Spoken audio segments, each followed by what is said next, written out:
5, 4, 3, 2, 1. Champions! Wrexham are promoted. They have their storybook ending. You can walk through the fire. You can walk through the fire. When it's down to the wire. You can walk through the fire. Howdy, y'all, and welcome to the Wrexham Texan. My name is Jake Green. Thank y'all so much for joining me today. We are streaming, y'all, on 6. Hang on. Sorry about that. Let's get that turned down. We're streaming on 6 different, maybe 7 different destinations today. All of Wrexham Texan all over the place. We're also streaming on my company's website, which is peacefulsea.network. If you ever want to go check out some of the other things that we do, we're streaming right now on that as well as YouTube, Facebook, Twitter, Instagram, and Rumble. And I have it set up right now where I can read comments from everything. So if you have comments, if you have things you want to say, if you want to insult me, go for it. You can do that through any of the aforementioned platforms. All right, y'all. What a week! What a day! Yesterday was unbelievable. In fact, why don't we just get straight to the highlights so we can look at that and then talk about the game. Talk about how it went. Let's go. Here's Wimbledon. That dinked ball forwards is a good one by Lee. Oh, lovely touch on by Ball. Yeah, our first half, y'all, I don't know what it is recently, but like our first halves have been extremely slow. We seem to be sluggish coming out of the gate. I don't really know what's happening. Maybe we can talk about that after these highlights, but Wimbledon had so much energy. They came out firing. Maybe it's something about that end of the pitch, because in the second half, the whole script was flipped. We had all the energy and we were almost scoring every other second. So maybe it's just that end of the pitch. And then at the end of the first half, we had this good look that I think I said to my wife, I think this is going to be the one. And it almost went in. Freaking McLean. Yeah, this whole sequence was beautiful. I thought that was incredible. Just headed to the exact wrong spot. Lee almost put one in the back of the net. Before this game, I predicted 2-0 for Wrexham with Lee and Mullen scoring. Sadly, it was not Lee. It was Fletcher. Sadly, please. I'll take anybody scoring. But yeah, second half was just utter domination. It definitely felt more like this was okay. So that shot, why he shot it right there. If you watch the replay, he shot it to the strong side of Okonkwo, to the side that Okonkwo was favoring. And if he had just shot it to the left of Okonkwo, I think he would have scored. But Okonkwo was positioned perfectly to block a ball shot to the right. That shot, Dadgum Lee, and then Fletcher hitting it off the crossbar. I was losing my mind. It was at this point where I knew we were going to win. Just a flurry of shots right off the bat in the second half. It was very obvious that the energy had shifted, that we had a talking to at halftime, because we came out completely different in the second half. And then this. Oh my gosh. Maybe the most perfect cross, maybe the most perfect corner. It's happened twice over the last 3 games. It was Barrow where it happened before. McLean did the exact same thing all the way to Fletcher. How they didn't know that was coming, how they didn't know to defend Fletcher. Like, why are you leaving a guy unmarked? That was just a thing of beauty, perfectly placed by both players. Goalie had no chance of getting it. And then that move by Fletcher. Fletcher may have been the man of the match. And then McLean with the cross again. And then their player just passes it straight to Mullen. Just dinks it straight to Mullen. It was very unfortunate for that player, but Mullen was in the right place at the right time, wreaking havoc and put it in the back of the net. Thing of beauty. McLean and Fletcher had phenomenal games yesterday. A lot of great passes, a lot of great looks. Fletcher had some really cool little skill moves that he pulled off yesterday, and then Mullen flashing the Albie sign. Love it. Yeah, not much the goalie could do there. That was the defender's fault. He should not have. He tapped it straight to Mullen. I couldn't believe this wasn't a goal. Was it this one? I can't remember now. Yeah, that one. Yeah. Mullen almost got his second. He just headed it slightly wrong. He maybe jumped a little too high. It looked like he just jumped a little bit over the ball. And then O'Connor, man, O'Connor with one that almost hit the upper 90. Phenomenal shot. And then that's the game. What a game, y'all. What a game. Absolutely fantastic. Yeah, I don't know what it is about us, about our first halves recently. We've been getting off to a really slow start. I don't really understand what our energy level is, because it's definitely not coming out of the gate pushing and hustling our hardest. There are certain players that it is funny because I feel like everybody's actually hustling. It's just the energy is lacking, because Andy Cannon is hustling his butt off. That guy hustles as much or more than Elliot Lee, and Elliot Lee is a hustler. So I don't really know what to think of it. If y'all have any thoughts on that, feel free to submit your theories, because I just don't understand how we have so many guys that work their tail off, that are super disciplined, that know what this is about, and then we start off the games a little sluggish.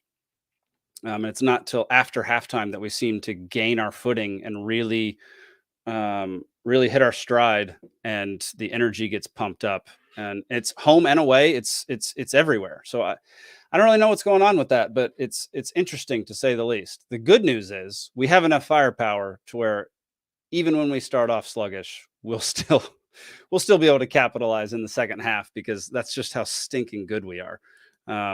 Fletcher and Mullen. Starting Fletcher was an interesting choice. I really did not anticipate him starting games this season. I kind of saw him as a super sub, maybe the last 20 minutes, 30 minutes of a match.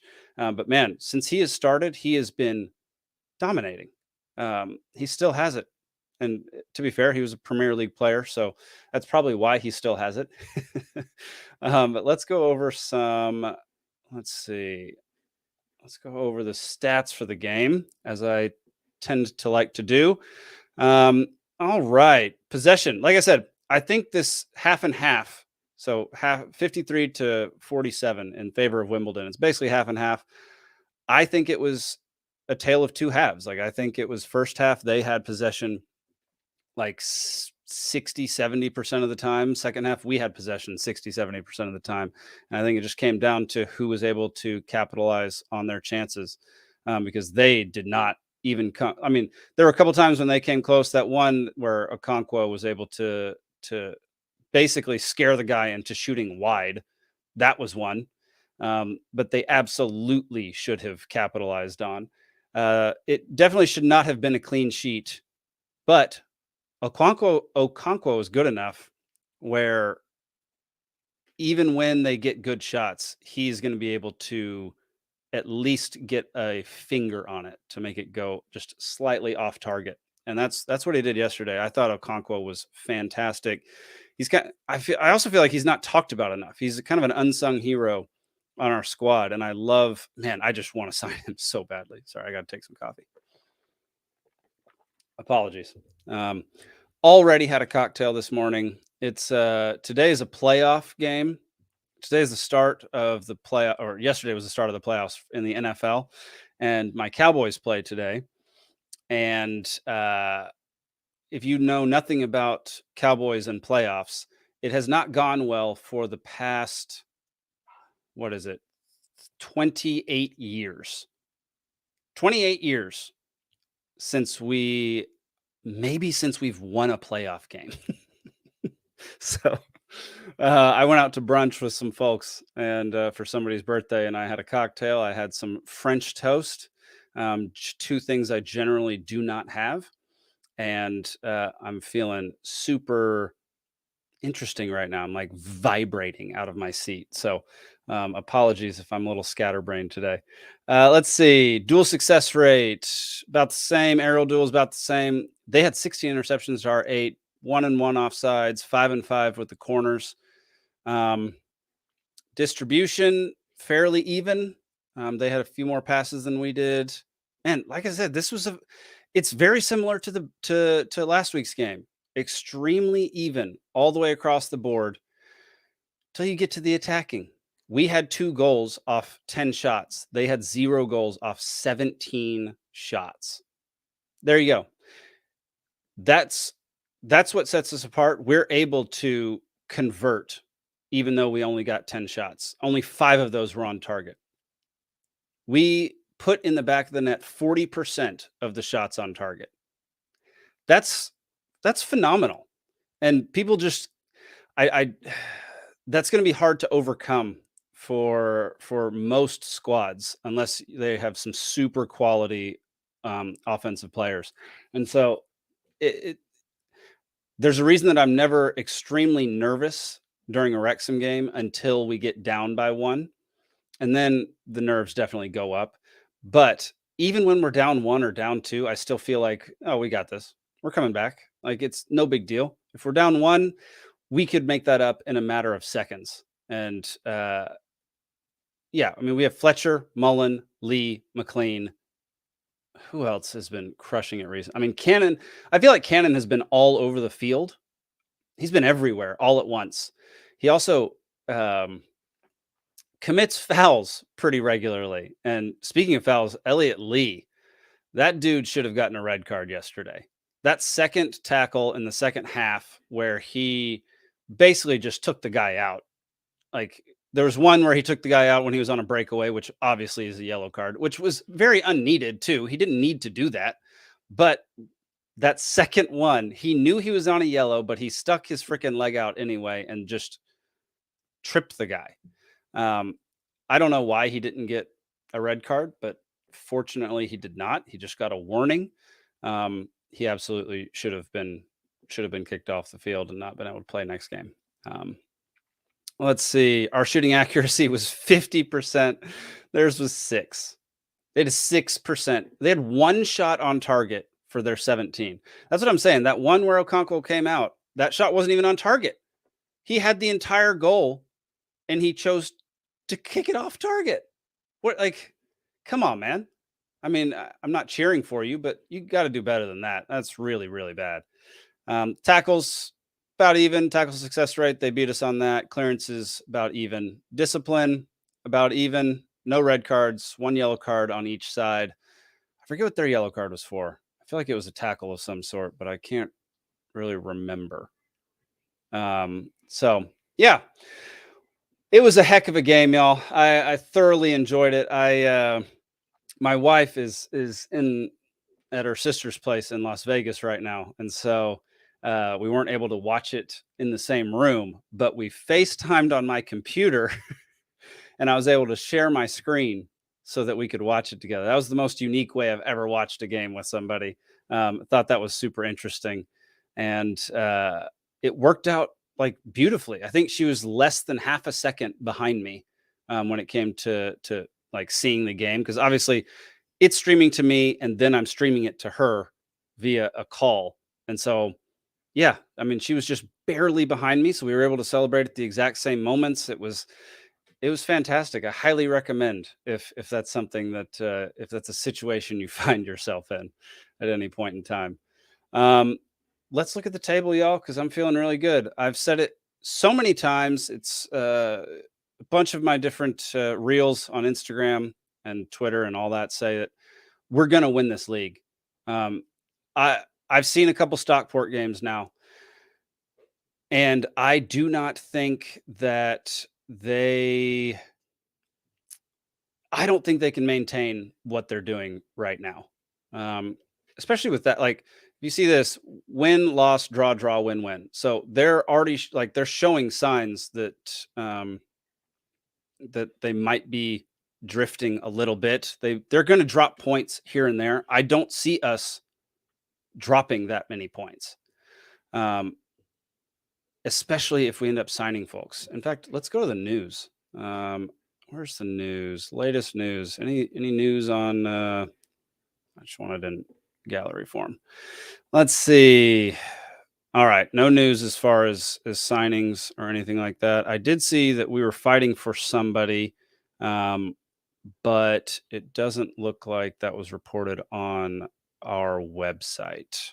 So, yeah, I know that we're definitely going hard after a couple people, but I don't know. I know there are a few teams going after those players.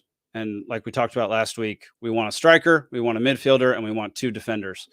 And I think getting all 4 of those would be interesting. What I want to know is who would leave the squad, like who would leave the starting lineup or the reserves, or the bench players once that happened, because I really don't know who that would be. I know yesterday, let me see if I can pull that up too, actually. I know that yesterday, I think Boyle was on the wasn't Boyle on the dadgum bench, which isn't normal. I don't think he's been on the bench all that often recently. Let's see, starting lineup. It was, yeah, our bench players were Howard, Boyle, Barnett, McFadden, Jones, Dalby, Palmer. Surprising to see McFadden on there. Surprising to see Boyle on there. I love Barnett. I think he should get more playing time. I think he is a little speedster. I think he can run all over everyone. So I love him at least being a sub. Cleworth, I'm loving this. This is one of my favorite things that's come out of this season, is the fact that Cleworth is now playing consistently on the defense. I think my love for Cleworth began with FIFA. It began with me playing a career with, managing Wrexham in FIFA. And I was able to develop Max to a crazy high level, where he was crushing it for me. We made it all the way up to the Premier League, and he was still with me at that point. So that's where my love for Cleworth started, and it has not ended as of right now. So yeah, let's see what else. Dadgummit, I think I left the table already. Let me go back to the table. What's going on with Notts County, y'all? We are now 9 points ahead of Notts. They are not doing all that well. MK Dons, team that beat us, what was it, 5-2, 5-3 in the first game of the season. They're in the playoff hunt. Crew Alexandra, Barrow, and then let's see, we knocked Wimbledon out of the playoff picture at the moment. And then there's Harrogate Town, Gillingham. Man, just so many of these teams. Look at all that red down in, gosh, poor Forest Green Rovers. They're going to get relegated. They're just so not good. And Sutton United, oh man, that is brutal. What have been some of their most 8-0 versus Stockport? I don't know how you come back from that. That is very poor play. Forest Green Rovers did tie Wimbledon 1-1. That's interesting. But yeah, that 8-0 loss to Stockport by Sutton United, I can't imagine losing that badly. I don't think I've ever actually witnessed a game with my own eyes where there was that much of a score deficit in a men's game. So all very interesting. One great thing about yesterday, 12,478 people, our highest home league attendance since March of 1980.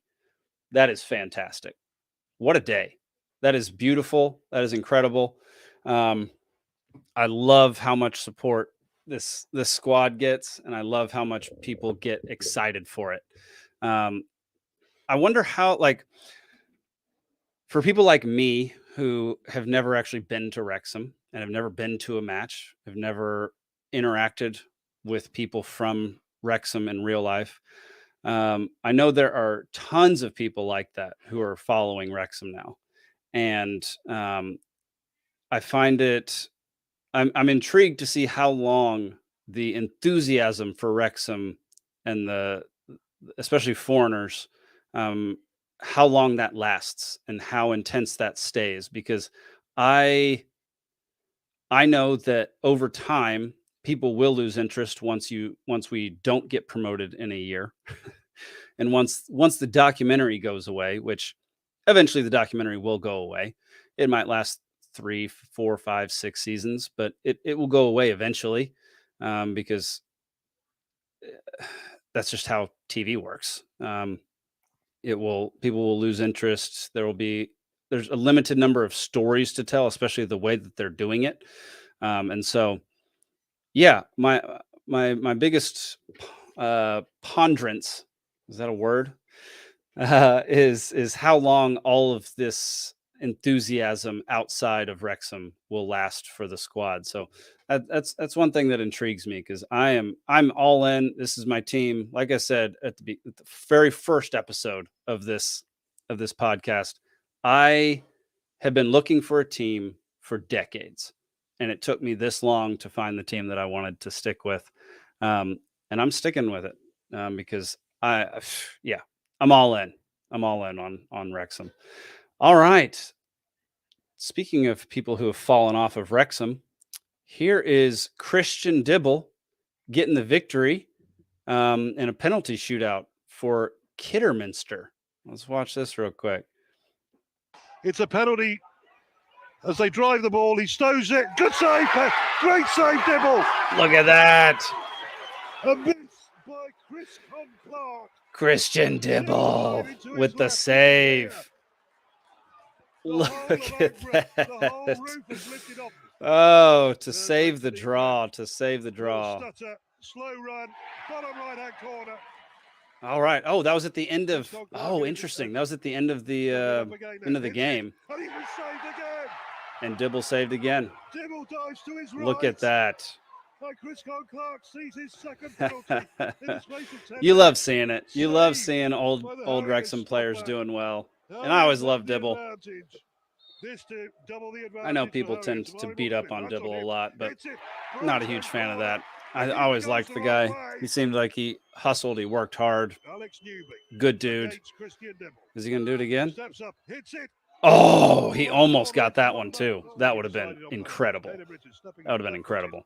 Into the bottom right corner as Ethan Ross dives to his left. All right, this is the deciding one right here. If he blocks this, game over. Osborne stepping up. Ooh, that was an incredible shot. Upper 90. There's no chance a goalie's going to save that. That was unbelievable. Stepping up slowly, driving. Oh, great save. Ooh. Ethan Ross one-handed. Man, this shootout comes down to the wire. Dibble. Here we go. Let's go, Dibble. Do it. Got it. How about that? Dibble saved 3 penalty shots within like the last minute of injury time and a penalty shootout. That is impressive. That is very impressive. Let's go. He got it. That's the game. That's the game on the FA Trophy. Freaking love it. You got to love that. You got to love seeing Dibble doing well. All right. One thing that my mind has been changed on one player since he joined our squad, and that is George Evans. This tweet from Jamie, JDE888, says, I've been saying it over and over for weeks, but I'm going to say it again. George Evans is up there for me as one of Parky's best signings. What an absolutely brilliant footballer he is. Another fantastic performance yesterday. He's such a joy to watch, and he's gorgeous too. Okay, well, I didn't understand the hype or why people liked George Evans on our squad for quite a while, most of the season up until recently. And then Rousey over at Two Beards podcast and Wrexham AFC just told me, just watch him. Just watch him. Don't watch anybody else. Just watch him and see what he does for a game. And man, I started watching him most games now. I just keep an eye on him for much of the match, and he's right. That dude is incredible. He is. Not a lot of people get a lot of hype for being consistent and reliable. You get a lot of hype for flashiness and ego, maybe, but you don't get a lot of hype when you do your job exactly how you're supposed to do it every single game and do it really well and just do it with solid fundamentals. And George Evans is a fantastically fundamentally sound player, and I love watching him play now. My mind has been changed like complete 180. For a while I was saying, why did we sign this guy? Do we have to start him? Like, why is he on our squad? Now I understand. That guy is a rock for us. He rarely loses possession. Everybody has their mistakes. So he has had one game recently. I remember, I forget which game it was, but he had one game where he had two big mistakes, and everybody has those.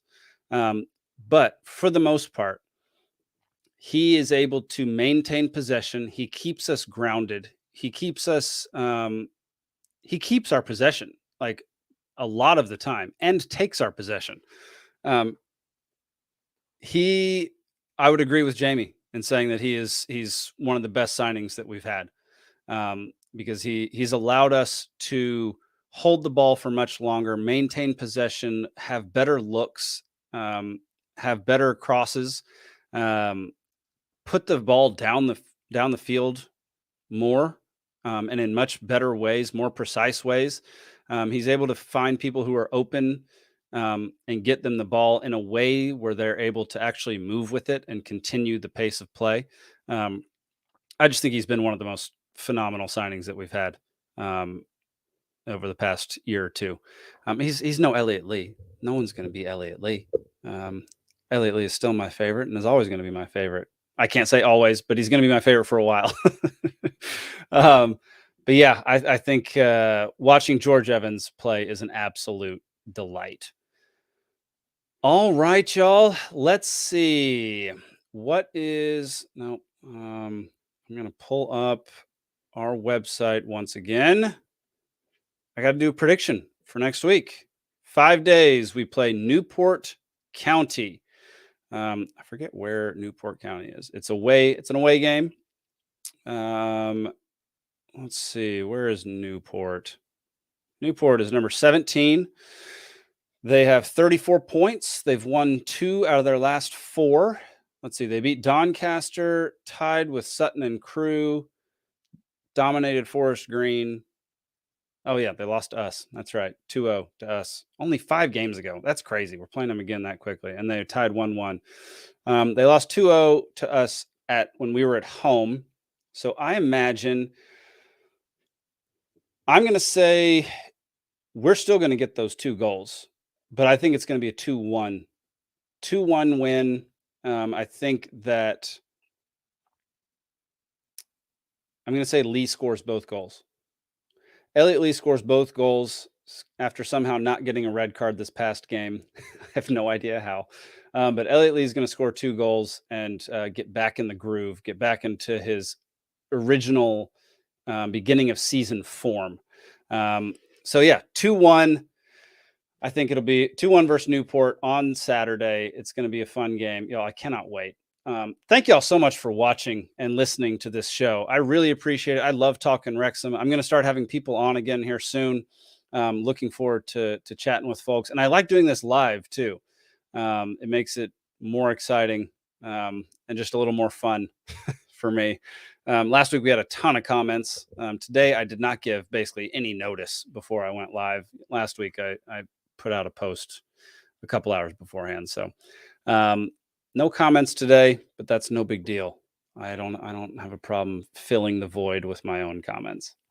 Yeah, thank y'all so much for watching. Drop a like if you haven't already. Share it with your friends. Subscribe to us. You can go over to peacefulsea.network to look at our other stuff. I've got 2 other podcasts that I am in, and a few others that I'm going to be producing this year, as well as some documentaries, some movies.